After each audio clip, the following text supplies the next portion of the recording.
2 weken geleden stonden wij stil bij de vraag. Als je hart nog open is. Is je hart nog open?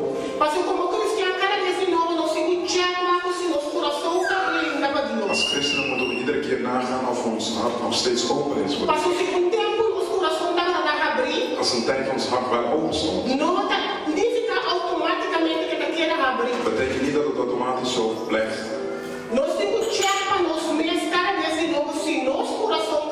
We moeten nagaan van onszelf iedere keer opnieuw of ons hart echt open staat. Als ons hart open staat, dan heeft het woord van God ingang. Dan kan God ons aanraken. Dan kan God in ons leven zijn.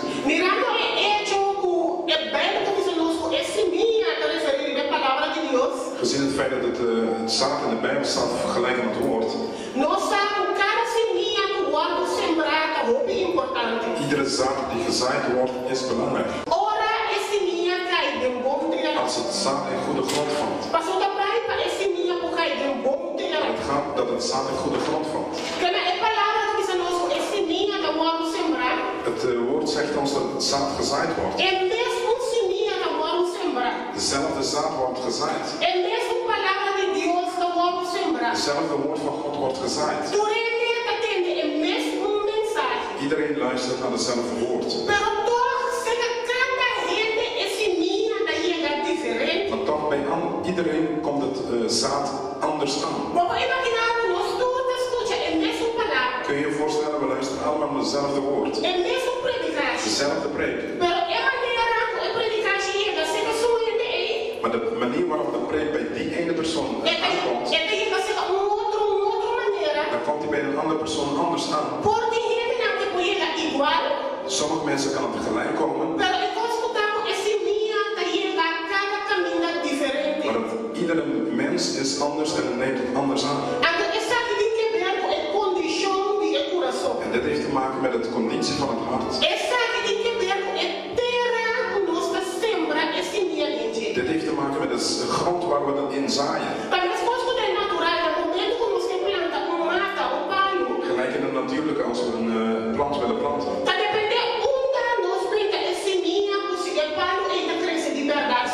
Het ligt eraan wel in welke grond we zaaien die plant planten zodat het uitkomt. Als we gewoon de zaad op een asfalt weggooien, kunnen wij niet verwachten dat een boom daar uit het asfalt zal komen. Maar het asfalt is hard.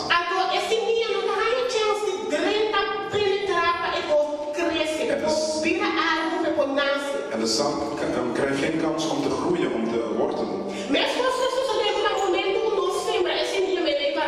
Gelijk als we tussen de rotsen gaan zaaien. Of tussen distels.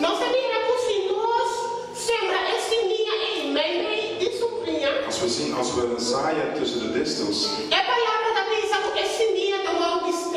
dan zegt het woord dat het zaad gestikt wordt. Hij krijgt geen kans om te groeien. We spreken hier over een vergelijkenis.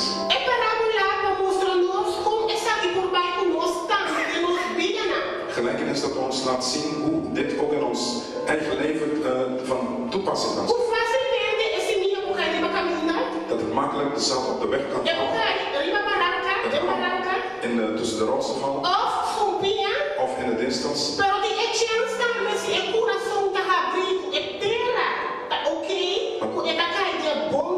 Er is ook een kans als de grond goed is, dat hij in goede grond valt. Hier zien we de woorden van Jezus zelf. Hij laat hier de gelijkenis van de zaaier zien. Soms kunnen we zeggen in de Bijbel, ja, ik heb dat gelezen, maar ik begrijp het niet zo goed. Maar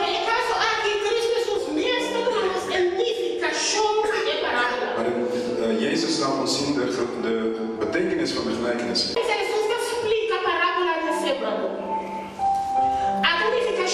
parábola, essa minha da palavra de Deus. Bem que tem que nos bocla. De Bijbel vertelt heel duidelijk. Com ora Jesus está falando de essa minha é referir à palavra de Deus. Als Jezus praat over de zaad, dan betekent dat, dan refereert hij op het woord van God. Agora ele diz, essa minha a caída caminha.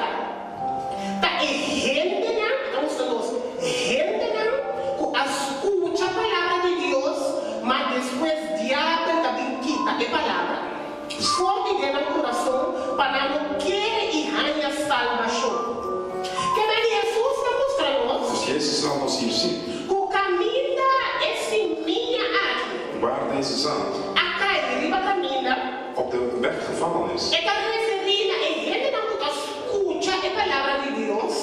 Dan laat hij zien de mensen die het woord van God luisteren. Pero depois diabo também quita a palavra forte dentro do coração. Maar daarna komt de duivel en neemt het woord uit hun hart. Agora como diabo está acessando? Waarom doet de duivel dit? Ele está nos falando querer e ganhar salvação. Zodat ze niet zullen geloven, zodat ze redding zullen krijgen. Que mais se nós mira esse versículo aqui, Als we deze vers bekijken, ele mostra nos também laat ons duidelijk zien. no momento a palavra cai dentro do seu coração, Op het moment dat het woord in mensen hart valt, o gente não ganha salvação. dat die persoon een redding zal krijgen. Que a gente está pensando, diabo está por, mas a palavra não cai dentro do seu coração. Daarom probeert de duivel dat het woord niet in de persoon zijn hart zal vallen. Mas sobre essa aqui como resultado no momento a palavra drenta o coração de mulher. Want hij weet wat het resultaat zal zijn als het woord in een persoon zijn hart komt. A gente não ganha salvação. Dan zal die persoon een redding E krijgen. nós sabemos que o diabo está contra a salvação. En we weten dat de duivel anti-redding is. Na G3 we desse igreja. Vers 13 lezen we verder. Ele diz, é parte ou a caime lei de barranca que estamos da receber a palavra contento ora na entender. Mas diz para tempo só, não nota saca bom raiz. Que daí você não escuta em rede na também. Het laat ons hier zien dat er ook mensen zijn. Ora não tem de palavra na sala de igreja, yes, danke Senhor. Als ze het woord horen, dan gaan ze naar buiten uit de gemeente. En dan zeggen, dankjewel Heer. Nada vou contento para pensar que não recebi. Ze zijn blij voor de boodschap wat ze ontvangen hebben. Hey, a predicação está bendicionada. Ja, de preek was gezegend. É palavra que dá uma palavra para mim. Deze woord is echt iets voor mij. Mas compreender aqui como digo vai raça. Ik heb begrepen wat ik moet doen. Pero ele pensa mais disso para tempo só. Voor een tijd. Que mais não está para que ele diga que mais não tinha que receber a palavra com tempo. Maar hier kunnen we zien, sommige mensen ontvangen het woord met blijdschap. Pero ele diz para tempo só. Maar het is alleen maar voor een tijd.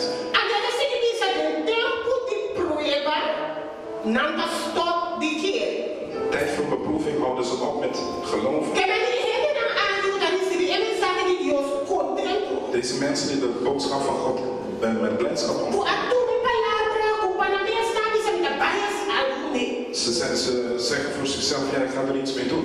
Além de eu saber para mim, Vandaag is God voor mij gekomen. danke Senhor. Dankjewel Heer. Pero nada sai vai. Maar ze gaan eruit. Agora prova, coisa de vida, da comissão social na vida. Beproeving van het leven komt in hun leven.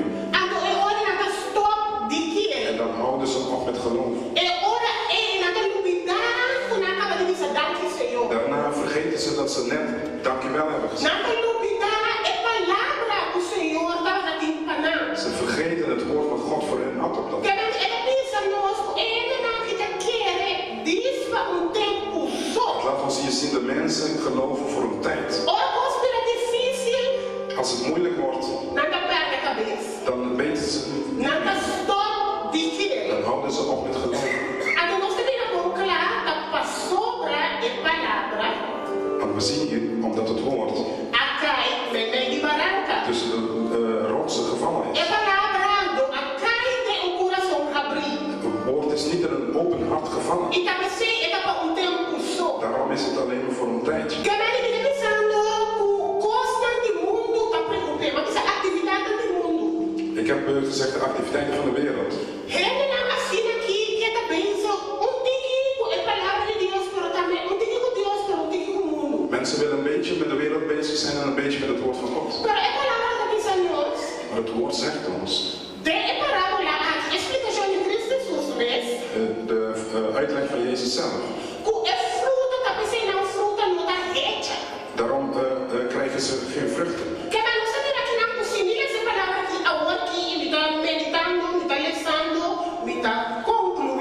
Als ik nu deze woord lees en begrijp.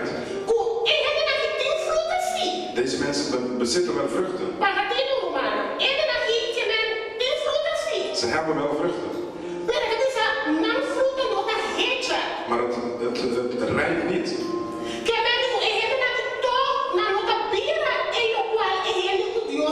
Toch worden ze niet de persoon wat God wil.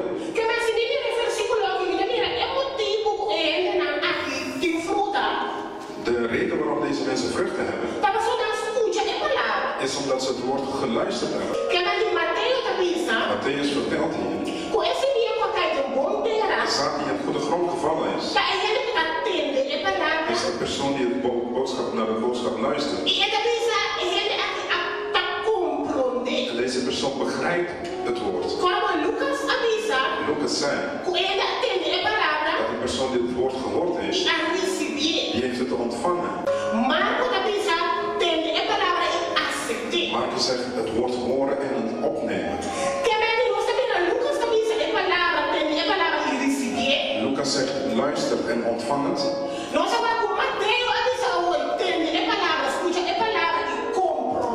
Maar Matthäus zegt luister en begrijp het. Marcus vertelt ons nu. Ze luisteren naar het woord en ze nemen het op. Als we naar deze woorden kijken, al ontvangen, begrijpen en het aannemen.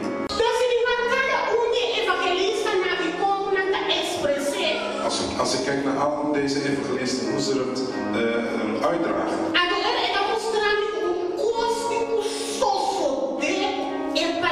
Dan laat het mij hier duidelijk zien dat er iets moet gebeuren met het woord.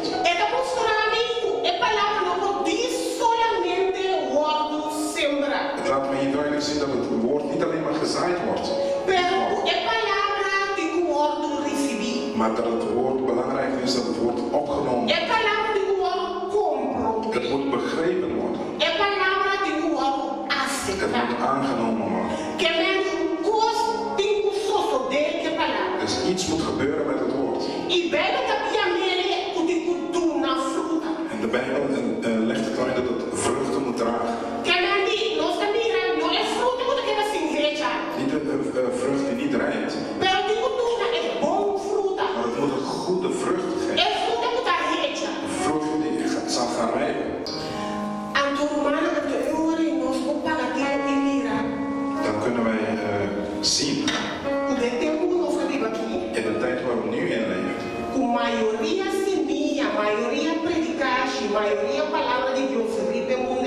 Het merendeel van het woord van God, de predikingen op deze wereld, die gaan verloren. Met andere woorden, het worden niet aangenomen. Met andere woorden, komen tussen de distels, vallen op de rotsen of op de weg. Ik zeg het niet. Als we de Bijbel lezen,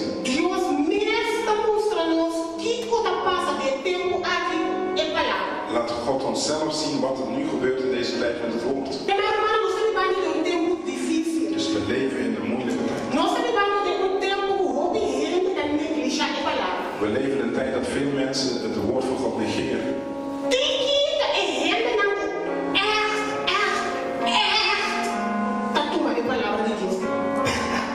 Weinig zijn de mensen die het echt ten harte nemen. Heel weinig. Waar zien we dit? Bekommeringen, rijkdom, verlangens van de wereld. Weinig zijn de mensen die God kunnen vertrouwen. In tijden van moeilijkheden. In financiële moeilijke tijden.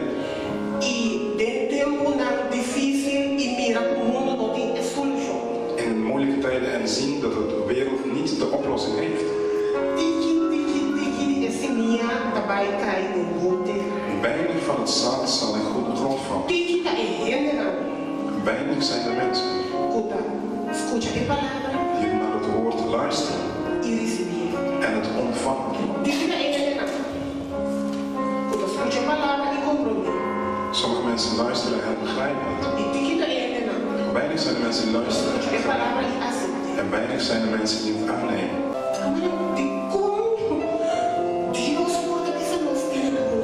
Waarom zegt God ons dat wij vast moeten houden aan het woord? Dat je vast moet houden aan het woord. Dat je volhoudt. En dat je vruchten draagt.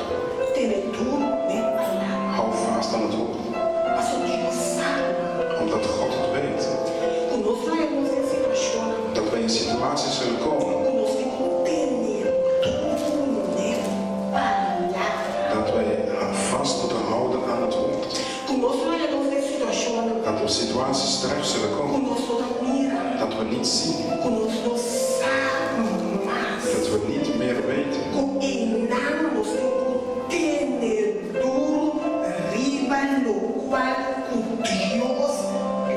Dat we daar moeten vasthouden